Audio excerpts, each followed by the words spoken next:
I knew something was wrong the moment Preston Hayes laughed into the microphone and said legacy IT overhead like it was a dirty word. He was standing up there on that makeshift stage in our break room, looking like some corporate poster boy with his rolled-up sleeves and that smug grin.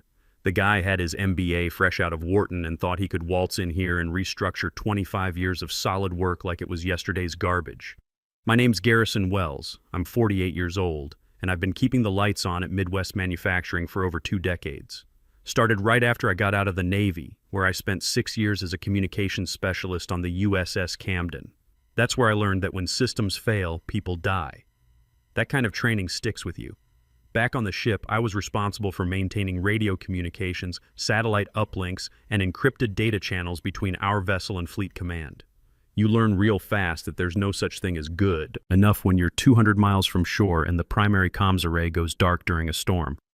I spent countless hours in that cramped communications compartment surrounded by humming equipment, learning to read the subtle signs that told you a system was about to fail before it actually did. The Navy taught me something else. Documentation saves lives. Every maintenance check, every system anomaly, every repair had to be logged with timestamp precision. Not because some bureaucrat demanded it, but because the next guy on watch needed to know exactly what you'd found and what you'd done about it. In the military, sloppy record-keeping gets people killed. In corporate America, I was about to learn, it gets people fired. When I mustered out in 1999, Midwest Manufacturing was transitioning from paper-based systems to their first real computer network. They needed someone who understood both the technical side and the discipline required to maintain critical infrastructure. I was 23, fresh out of the service and ready to apply everything the Navy had taught me about keeping essential systems operational.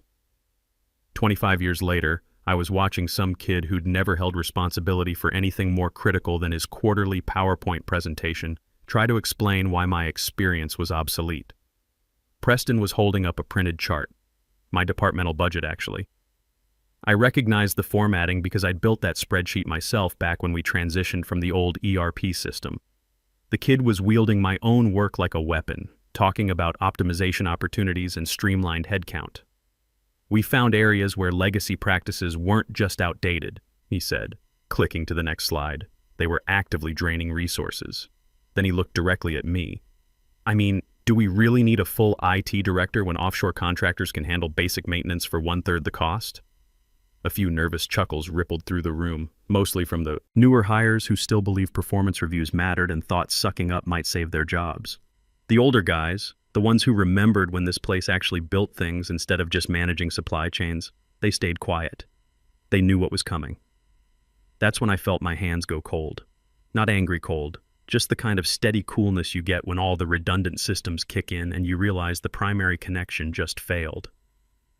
It's a physical response I learned on the ship. When crisis hits, your body temperature drops, your heart rate steadies, and your mind shifts into damage control mode. I stood up slowly, no drama, just like checking a server rack. In the Navy, we had a saying, stay calm, assess the situation, respond with precision. 25 years in corporate America hadn't changed that reflex. Which systems you talking about, son? I asked, loud enough to reach the back of the room. The silence that followed could have crashed a network. Preston's smile flickered for about half a second, like a monitor with a loose connection. He definitely wasn't expecting pushback from the dinosaur in the corner. Well, obviously the day-to-day maintenance, server monitoring, basic troubleshooting, he said, trying to regain his momentum. Routine stuff that doesn't require senior-level oversight. I nodded like I was processing his input, the same way I used to acknowledge transmission confirmations from the bridge. Then I walked to the front of the room, pulled out my laptop, and connected it to the projector. No theatrics, just standard protocol. Let me show you something, I said, opening up our network monitoring dashboard. This is our real-time system status. Green means operational, yellow means attention required, red means critical failure. The screen filled with dozens of indicators, most green, a few yellows scattered around. Preston glanced at it like he was reading hieroglyphics. To him, it probably looked like random lights on a Christmas tree. To me, it was a complete picture of our infrastructure's health, as readable as a ship's instrument panel. See that yellow cluster there? I pointed to a section showing elevated latency on our production servers. That's been running hot for about 6 hours. Normal fluctuation, but it needs monitoring. What's your diagnosis? Preston stared at the screen. The room waited. Somewhere in the back, someone's chair squeaked. The silence stretched out like a dead radio frequency. Well, he finally said, I'd need to consult with the technical team to determine. It's the backup cooling system in server room B, I said. Primary unit's working fine, but the backup's cycling more frequently because we're running a heavy batch process for the quarterly financials. Temperature differential is within normal parameters, but if the primary unit fails in the next 48 hours, we'd have about 12 minutes before critical systems start shutting down to prevent hardware damage. The room had gone completely quiet now. This wasn't just a tech support question anymore. This was a demonstration of the difference between theoretical knowledge and operational experience. I clicked to another screen. This is our disaster recovery status. We've got automated failover protocols, but they require manual verification at 3 checkpoints. You know what those checkpoints are, Preston. The kid was starting to sweat. That level of detail would typically be handled by the legacy overhead, I finished. The dinosaur who's been keeping your company running while you've been optimizing headcount. I closed the laptop and looked around the room. 25 years ago, I was managing communications on a destroyer. When systems fail at sea, you don't get to call tech support. You fix it with what you've got, or people die. Same principle applies here, just different stakes. Preston tried to recover. Of course we value experience, but in today's rapidly evolving technological landscape. Preston, I interrupted, how long did our system stay down during the ransomware attack last year? He blinked. I wasn't here for that incident. 4 minutes, I said. 4 minutes of downtime while I isolated the infected endpoints and rolled back to clean images. Our competitors? 3 of them were offline for over a week. You know why? I didn't wait for an answer. Because they outsourced their IT to the lowest bidder, and nobody on site knew how to respond when the automated systems couldn't handle an edge case. What I didn't tell the room was that those 4 minutes had cost me plenty. I'd been on call that entire weekend, sleeping on the couch in my empty apartment with my phone next to my head. My ex-wife Sarah used to complain that I loved that job more than I loved her. Maybe she was right. After 23 years of marriage, she'd finally had enough of playing second fiddle to system alerts and emergency calls. But hey, I said, walking back to my seat, I'm sure your contractors will figure it out when it happens again. The room was dead quiet now. Even the nervous laughers had shut up. But I could see Preston's face working through the implications of what I'd just demonstrated. The kid might have been arrogant, but he wasn't completely stupid. That night, I went home to my empty apartment. The divorce was final 2 years ago. Kids are grown and gone. And did what any old Navy communications specialist would do. I started documenting everything. My daughter Emily was finishing her senior year at Ohio State, studying engineering like her old man.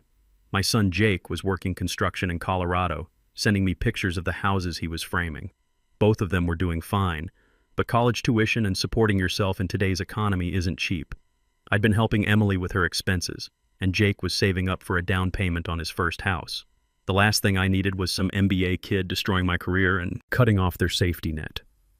See, Preston made one critical error in his threat assessment. He assumed I was just some aging tech guy who'd roll over and take early retirement rather than fight. What he didn't understand was that military training doesn't fade, and neither does the instinct to protect what matters. When someone declares war on your position, you don't retreat, you gather intelligence. I pulled out my files from the past 3 years, every email, every meeting note, every system log. The picture that emerged wasn't pretty for young Mr. Hayes. First, there was the pattern of age discrimination. Preston had been systematically targeting senior employees across multiple departments. 3 engineers over 50 had been restructured in the past 6 months, all replaced with contractors making half the salary and none of the institutional knowledge. Rick Parker, 44 years old, 15 years with the company, had been told his network engineering position was being consolidated with offshore support. Kevin Reynolds, 50 years old with more certifications than most IT departments combined, was offered a consulting opportunity at 40% of his previous salary. Both men had families, mortgages, kids in school. Both had been labeled as resistant to change for questioning Preston's cost-cutting measures. But the real smoking gun was in the budget allocations. Preston had created something called an Innovation Initiative Fund and been redirecting money from established departments, including $180,000 from my IT budget, into this discretionary account. Money that was supposed to go toward system upgrades and security improvements was instead funding Preston's pet projects and business development trips. I started cross-referencing the timeline of his innovations with our actual system performance metrics. The pattern was damning. March 2024. Preston redirected $45,000 from server upgrade budget to fund a cloud optimization consultant. Result: primary file server crashed twice in April, costing 8 hours of downtime and approximately $85,000 in lost productivity. May 2024. He canceled our annual security audit to save $25,000, using that money for a strategic consulting engagement in Las Vegas. 2 weeks later, we had a phishing attack that compromised 47 user accounts and required a complete password reset across the company. July 2024.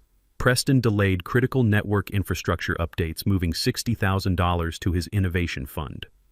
The old switches started failing in August, causing intermittent connectivity issues that drove our customer service team crazy and lost us at least 2 major accounts. Every time Preston made a decision that impacted IT operations, downtime increased and costs went up. His cost-cutting measures had resulted in $340,000 worth of productivity losses in the past quarter alone. I had the logs to prove it, timestamps and all. The network forensics told an even uglier story. Every efficiency improvement Preston implemented made our systems less stable, not more. His offshore contractors were competent enough for routine maintenance, but when real problems hit, they were useless. They worked bankers' hours in Mumbai while our crises happened at 2 a.m. on Saturday nights. I remembered one particularly bad weekend when the backup power system failed during a routine maintenance window. The offshore team's solution was to log a ticket and wait for Monday. I'd driven to the office in my pajamas and spent 6 hours rewiring the UPS connections to keep our servers online. Preston's Innovation Fund paid for that weekend too.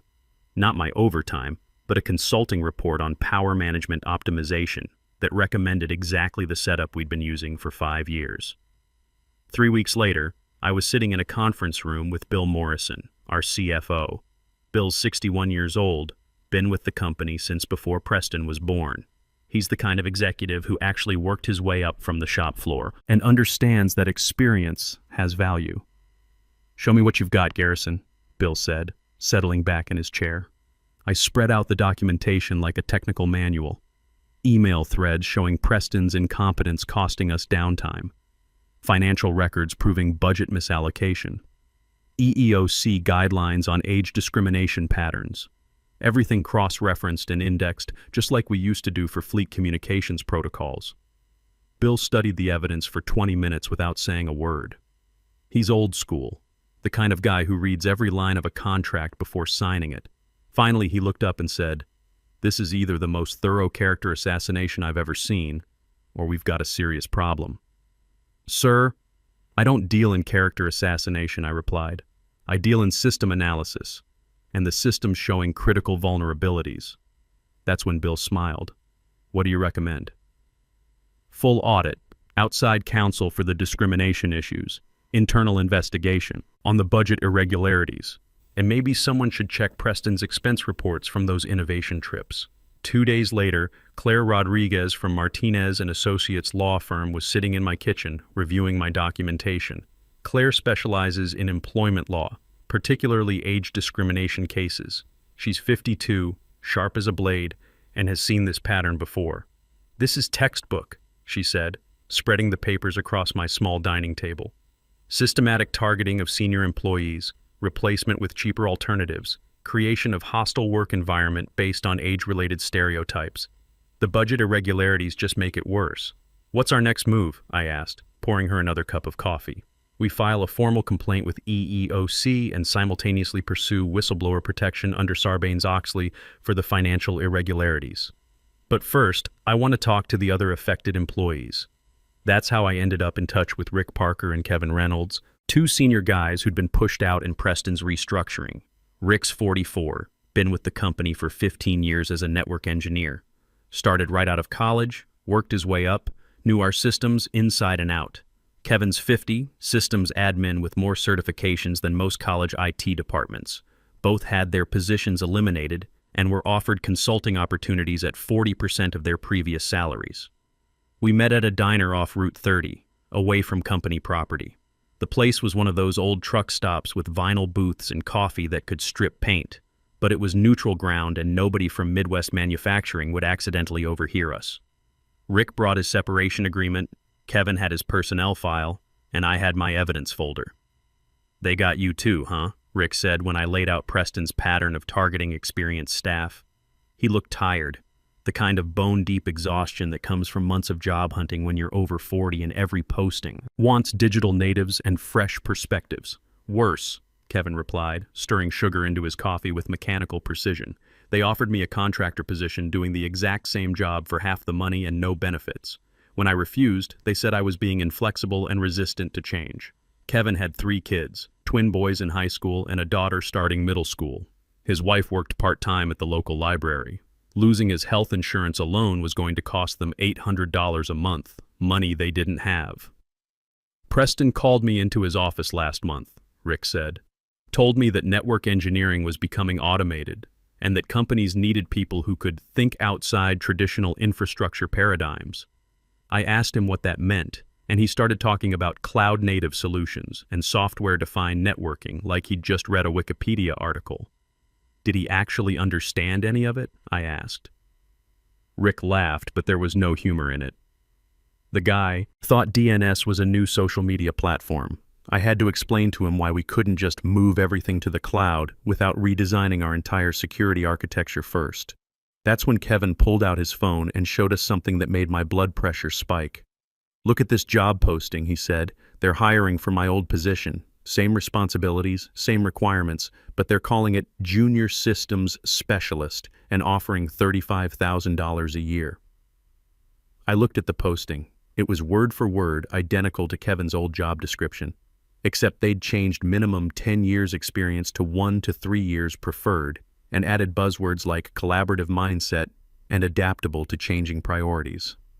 "They're going to hire some kids straight out of college," Kevin said. "Someone who'll work 60-hour weeks for peanuts and won't question why the documentation is incomplete or why the backup systems haven't been tested in 6 months. Claire Rodriguez had warned me this would be the hardest part, not just proving discrimination, but showing the pattern across multiple employees. But sitting in that diner, listening to Rick and Kevin describe identical experiences to my own, the case was building itself. "There's something else," Rick said, lowering his voice. "You know Janet Cooper in HR? She pulled me aside last week, said she was sorry about how things went down, told me that Preston had a list." "What kind of list?" I asked. "Names and ages. Everyone over 45 in technical positions. She said he'd been working through it systematically, finding reasons to eliminate positions or force people into early retirement. That explained a lot. The pattern wasn't random. It was methodical. Preston had been conducting a purge, getting rid of anyone old enough to remember how things were supposed to work, anyone with enough experience to question his decisions. Janet's scared," Rick continued. "She's 58, been with the company for 20 years. She thinks she's next on the chopping block, but she can't afford to lose her job. Her husband's got medical issues." I thought about Janet, always professional, always by the book, the kind of HR person who actually tried to protect employees instead of just covering for management. If Preston was targeting her too, then nobody was safe. "Would she be willing to testify?" Claire had asked during our first meeting.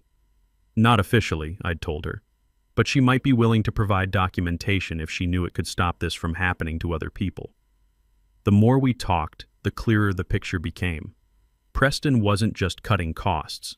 He was systematically destroying institutional knowledge, gambling that short-term savings would outweigh the long-term damage. He was betting that offshore contractors and fresh college graduates could replace decades of experience. What he didn't count on was that some of us old-timers had learned a thing or two about fighting back. The EEOC complaint was filed on a Tuesday. By Friday, Preston was called into an emergency meeting with Bill Morrison, the head of HR, and 2 attorneys from outside counsel. I wasn't in the room, but Janet Cooper looked like she'd seen a ghost when she came out. The internal audit began the following Monday. Lisa Bennett from our finance department, she's 38, sharp with numbers, and doesn't tolerate nonsense, started tracing every dollar that had flowed through Preston's Innovation Fund. Garrison, she said, pulling me aside on Wednesday, some of these expenses are creative. 3 business development trips to Las Vegas, 2 conferences in Miami, and a $15,000 consulting contract with a company that doesn't seem to exist. Ghost vendor? I asked. Looks like it. The address traces back to a UPS store, no website, no phone listing. Just invoices for strategic consulting services signed off by Preston himself. I wasn't surprised. In the Navy, we'd seen similar schemes, officers creating fake suppliers to skim money from operations budgets. The military called it fraud. Corporate America had fancier names for it, but it was the same crime. There's more, Lisa continued, lowering her voice. Remember that cloud optimization consultant he hired, the one who recommended we delay server upgrades? I nodded. Turns out the consultant was Preston's college roommate. Guy runs a one-man marketing firm in Chicago, doesn't know the first thing about IT infrastructure, but he billed us $45,000 for a 20-page report that was mostly copied from vendor white papers. The picture was getting uglier by the day. Preston hadn't just been discriminating against older employees. He'd been stealing from the company to fund his lifestyle and pay off his friends. By Thursday, Preston's office was cleaned out. HR issued a statement about personnel changes in the operations division and commitment to compliance with all employment regulations. No drama, no perp walk, just gone. But the real satisfaction came during the settlement negotiations. Claire Rodriguez sat across from their legal team like a general planning a siege. The company wanted to resolve everything quietly, without admissions of wrongdoing. Fine by me. I wasn't looking for vindication, I was looking for justice. They're scared, Claire told me during a break in negotiations. The EEOC complaint is bad enough, but the financial irregularities open them up to SEC investigation. They want this to disappear. The terms were better than I'd hoped. Full reinstatement for me, Rick, and Kevin. Back pay for all affected employees. Promotion for me to Chief Technology Officer with a salary of $145,000, nearly double my previous pay. $50,000 settlement for emotional distress and legal fees. Full restoration of pension credits and 5 additional years of service time. Oh, and mandatory age discrimination training for all management personnel, conducted by an outside consultant. What about Preston? I asked Claire. She smiled. That's not our problem anymore, but I hear through the grapevine that he's working for a startup in Austin making about 60% of what he was pulling down here. His stock options were forfeited when he was terminated for cause. The best part? The SEC was still investigating the Innovation Fund irregularities. Word was that federal investigators had seized his laptop and were going through his expense reports with a fine-tooth comb. I started as CTO 3 weeks later. My first initiative was a comprehensive security audit and infrastructure upgrade, using that $180,000 Preston had diverted, plus additional budget allocation approved by Bill Morrison. We were also establishing a mentorship program pairing senior technical staff with younger employees because that's how you actually transfer knowledge instead of just eliminating it. Rick Parker became my deputy CTO. Kevin Reynolds was hired back as head of our new cybersecurity division. We brought in 2 more senior engineers to replace the institutional knowledge Preston had tried to outsource. Turns out that when you combine decades of experience with proper resource allocation and respect for expertise, you get results that no offshore contractor can match. The offshore team? We kept them for routine maintenance during their business hours, but critical operations stayed in-house. Amazing how much more stable our systems became when the people responsible for fixing them actually understood how they worked. Within 6 months, our system uptime was at 99.7%, highest in company history. Productivity was up 23% since the new management structure took effect. Even the bean counters were happy because proper planning prevents expensive emergency fixes. Customer complaints about system slowdowns dropped by 80%. We hadn't lost a single major account to technical issues. The 2 accounts we'd lost during Preston's reign, both came back, impressed by our improved reliability. Emily graduated from Ohio State that spring with her engineering degree. I was able to pay off her student loans completely, something I couldn't have done on my old salary. Jake bought his house in Colorado and I helped with the down payment. Having that financial security meant everything, especially knowing how close I'd come to losing it all. Preston Hayes? I heard through industry contacts that his Austin startup folded after 6 months. Investors pulled out when they discovered some irregularities in the financial projections. Funny how that pattern seemed to follow him around. Last I heard, he was working for a mid-sized consulting firm, making barely $75,000 a year. No stock options, no innovation fund, no authority to restructure anything more complex than his own desk setup. These days, when I walk through the server room checking connection status and listening to the steady hum of properly maintained equipment, I remember that lesson from my Navy days. When you're responsible for keeping critical systems operational, you don't cut corners, you don't ignore warning signs, and you definitely don't underestimate the guys who've been keeping the lights on while you were still learning to tie your shoes. Preston Hayes found that out the hard way. But that's what happens when you mistake experience for obsolescence and think an MBA can replace 2 decades of knowing exactly which wire connects to what. Some systems you just don't mess with, and some old dogs know exactly how to bite back when cornered. In the end, I learned that respect isn't given based on your age or your years of service. It's earned by proving that when the chips are down, you're the one they can count on to keep the lights on and the systems running. Preston thought he could optimize away decades of hard-earned knowledge, but what he discovered too late is that there's no algorithm for experience, no shortcut for competence, and no substitute for the kind of steady reliability that only comes from people who understand that some battles are worth fighting